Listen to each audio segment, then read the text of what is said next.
Beloved former First Lady who became America's grandmother passed away yesterday. Barbara Bush, that's who we're talking about. She was 92.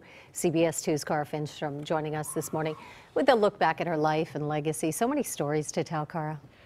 Really amazing. She was both a wife and a mother of a U.S. president, and the only other first lady to do that was Abigail Adams. So pretty amazing right there. She was a true matriarch in every sense. She was a mother of 6, and she was fiercely loyal to her big family, which rallied around her. Overnight, a spokesperson said former President George H.W. Bush held his wife's hand all day and was at her side when she died. Barbara Bush had been in failing health and had chosen to go home for her final days. The former president was described by a spokesperson as heartbroken. On his Instagram account, he wrote, "Our souls are settled because we know hers was."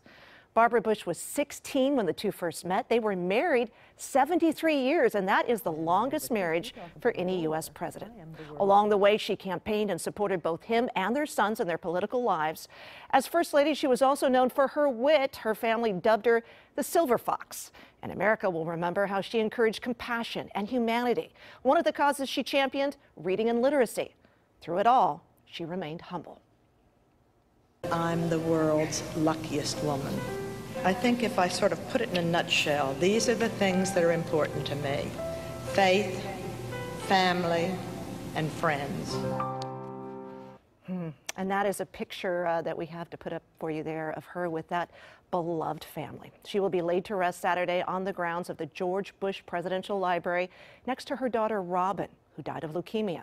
This morning, she's being remembered by current and past presidents. Her son, former President George W. Bush, released a statement saying in part, "Barbara Bush was a fabulous First Lady and a woman unlike any other who brought levity, love, and literacy to millions.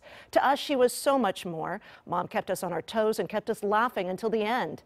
I am a lucky man that Barbara Bush was my mother." Former President Bill Clinton tweeted about the loss, saying Barbara Bush was a remarkable woman. She had grit and grace, brains and beauty. She was fierce and feisty in support of her family and friends and her country and causes. She showed us what an honest, vibrant, full life looks like.